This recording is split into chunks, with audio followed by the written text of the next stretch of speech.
Welcome into the Game Plan, presented by the Salisbury University Seagulls in support of alumnus Dan Quinn. Welcome in, Commanders family, to the Game Plan with head coach Dan Quinn, Logan Paulsen. I'm your host, Bryan Colbert Jr., and we are in the Big Bear AI Command Center studio. Coach, looking good, man. Got a little battle wound there. How you feeling? Yeah. First things first, two-part question. How you feeling? You feeling good? I appreciate you asking, man. Yeah, I'm doing great. Yes, sir. Yes, sir. And it was just so cool to see you pop up like that, right? Louisville show you love, but then in the locker room to give you the game ball, man. How special was that moment, knowing that one of the doggiest dogs in the locker room respected your dog? Man, it was awesome to show that much love and support. I was totally surprised by it. So, yeah, I'm feeling good and was certainly grateful for that from those guys and everybody else checking in. So, yeah, thankful for that. Coach, did you have any flashbacks to the playing days when that was coming down the pipe? Mariota was coming down. Thought about the Seagulls back in the day. Were they red and yellow, maybe? The base was bad. It was just, oh, Coach, footwork. Coach, we got some photos for No, you. I meant on the sideline. I was looking rough right there. You just weren't ready for it. I was not. It was so bad, and that's even worse. But I had no knee bend, and next thing I know, on the ground, back up, and then okay, here we go. Was that when you were on your back? Was everyone just looking down? Did you get the eyes? No, I think I just tried to pop up fast to make sure no one saw it, but clearly everyone saw it. Coach, everyone is watching, but of course that's because of the play on the field. The Commanders were playing, and Marcus Mariota was our quarterback, stepped in for Jaden Daniels. How excited were you to see him still have that explosive ability and make all those explosive plays? Yeah, I was probably the least surprised person in the stadium. I see it on a regular basis, for the last year and a half to see the way he conducts himself, the way he can perform, the way he runs the offense. I was certain that he would play well. You talk about, again, we talk about Marcus helping Jaden. Has it gone the other way at all, where they've kind of had a symbiotic relationship and helped each other out? Yeah, I think that's what's the fun part of being with a close group, this quarterback room that you've heard us talk about with Josh Johnson and, Marcus and Jaden and Tavita and David Blau and Cliff, Brian Johnson, there's just a level of support that, in my, 20 plus years seems unmatched about guys looking out for one another, pushing each other. And the best way to keep taking it further, these are a lot of smart guys and they ask each other questions to even take it further. And so, there's no doubt that they lean into one another a lot. And Coach, a group that seems to lean together a lot as well is the running back group, right? Over 200 yards against the Las Vegas Raiders. It seems to be a running back of committee of sorts. How great is it to know as a coach that no matter whose number is called back there, that you can count on them to get it done? Yeah, it was not surprising for those of us who've known Jeremy to have a long one to that go. And Debo gets carries, Marcus gets carries, the running backs get carries. And so when you have to defend all 11, that can make it even more challenging, knowing run game, play pass, versus, the special plays that can come out of that. All of those count up into the run game. And it takes a lot of work. We're not where we're going to be, finally at it, but we're making, strides at it. Yeah, and how do you keep that momentum going? Obviously, the Atlanta Falcons defense is a young, kind of hyper-athletic group, and it seems like the run game is so important for us offensively to set everything else up. How do we keep the momentum going, keep that snowball building? Yeah, I was certainly impressed by, the Falcons, the speed, the edges. And I was going to say Jeff Ulbrich, right? You know him really well, yeah. And so I'm not surprised that they're playing this aggressive, this tough. So we'll have to find our spaces, and sometimes you keep at it, and you get a 3-yard, you get none, you get 10. You just have to stay attacking. When we look at our wide receiver room, we know what we get in Terry. We know what we get in Debo. Then you got the young guys. Yeah. Year 2 guy in Luke McCaffrey, got a guy in Jalen Lane. Both were able to make some explosive plays. Yep. When you're a coach and you get to see these young guys that work so hard finally get a chance to put it on the field, what does that feel like for you? Yeah, it's awesome for those guys getting, the touchdowns and getting their space to go. But I think it also, speaks to we're going to include everybody. And so you can't just dial in on one person knowing we're going to attack the entire field, all 3 phases, whether it's Jalen on punt return or playing at slot or Luke on special teams or playing on offense. So the 4-minute play to go score, man, we're all pumped for him. And I think it shows we got a deep crew, and they're all putting in the work so we can attack, from every space. Can you talk about those, 'cause with young players, it's so hard for them to develop their process, how to handle each and every day. And you've seen it happen a ton, I'm sure. What has their process been like, and what level of improvement have you seen from them? Yeah, I think the question I like to ask the younger player, and I'm doing it with some currently now, is what did you learn? You know, like what happened in the game to say, what'd you learn? Because then they can continue, you know, we keep a journal like what's going, all right, what did I do? How do I get that better? And so if you can keep refining that process, even through the week, what did that look like in your practice and the habits that went in the prep? Okay, can I repeat that? Can I tweak that? And so I think it has to evolve a little bit, Logan, over the, you know, the first month or two of the season to find the battle rhythm. What might have worked just right for you might have not been exactly the same for me. So what did you learn? How did you apply that into the next week? And coach, for our defense, they're playing a guy in Bijan Robinson, leads the team in rushing and in receiving yards. What's the key in containing a player like that? Yeah, it's difficult for sure. He's got such a unique skill set.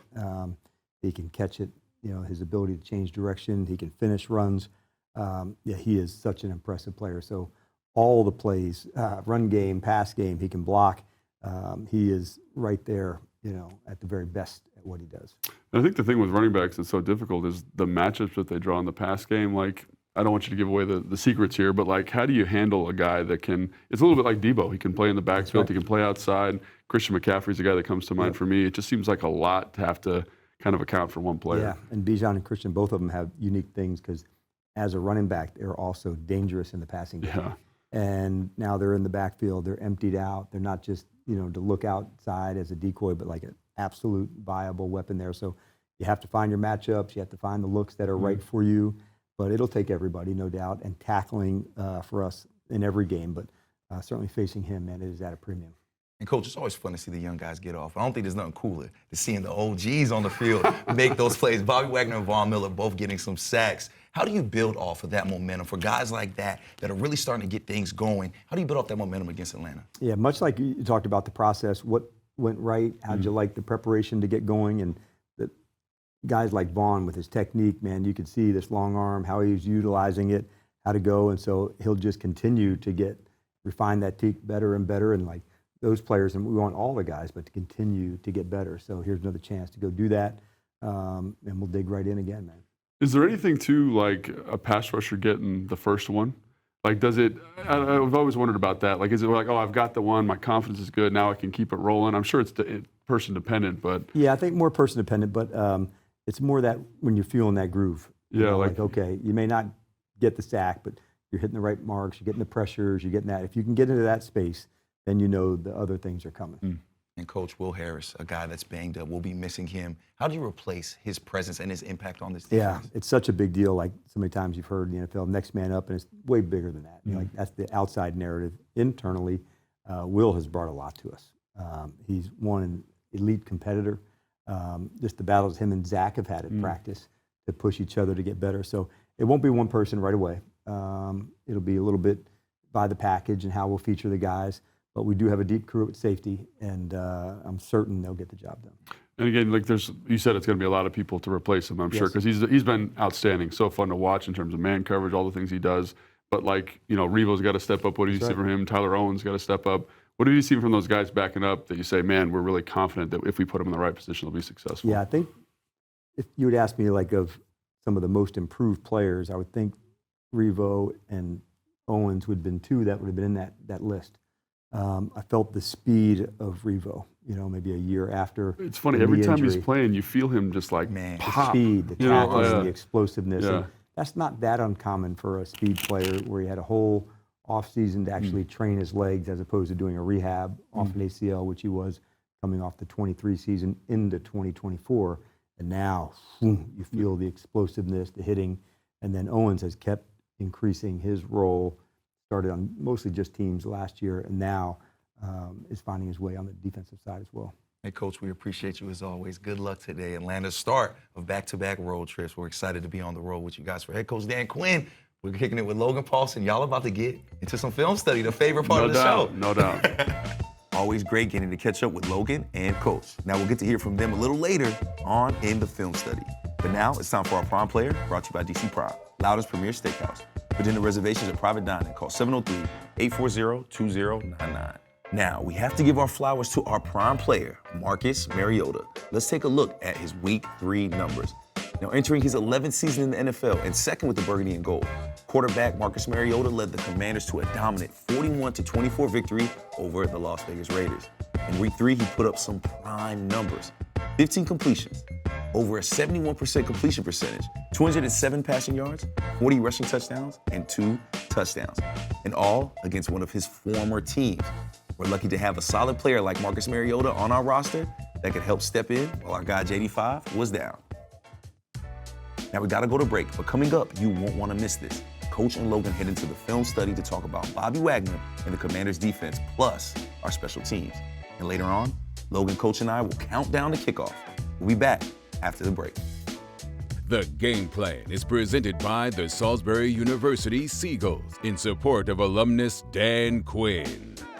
And by the Maryland Lottery Fast Play Games. Play fast, win fast today.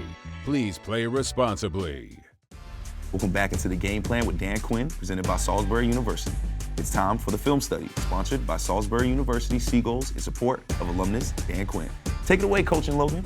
Brian, thanks so much. And Coach, one of the things that stuck out to me from this last game was just how special the special teams were, and specifically, like, you guys didn't waste any time. First kickoff of the game, let's get after it. Let's get after these Las Vegas Raiders. Talk to me about what made this so special for you, and why Debo's so good at this. Yeah, and you can see even the gamesmanship up top, where you kick in, where you're kicking it to in terms of where the returners align, and then trying to go work to get side. So onto this one where it goes kick to the right. Yep.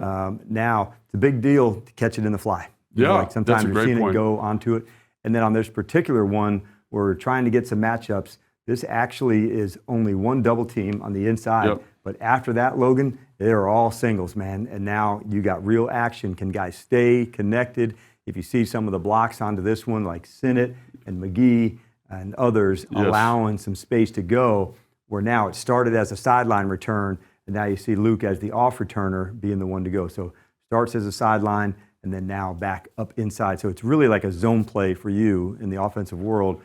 Take it, make a cut, and then go get vertical. Find the gap. And I look at how hard this is, like, for these guys up in the front row, like, their ability to stay square and get locked on and attach to people. It seems like a great way to find people who love football on special teams. Kickoff return is super hard, man. And so, like, for a guy like Nick Ballore, working to go get across, get to leverage to somebody, and now work and stay connected when guys are trying to cross face, go backdoor.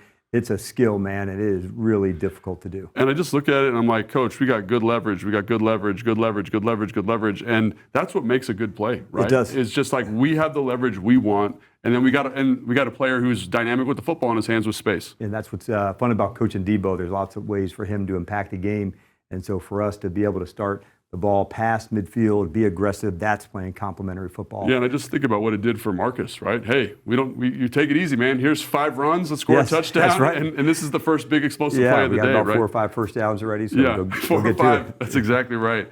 And the other one was great to see, man. It was the punt return. Like, this is a sketchy thing. I've always been super impressed with punt returners.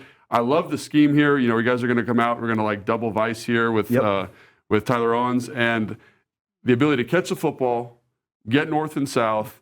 But again, the thing we talked about in the kickoff return was leverage. Yep. I see great leverage here, and I also see guys going above and beyond and knowing the details, right? So Tyler Owens is getting into this vice.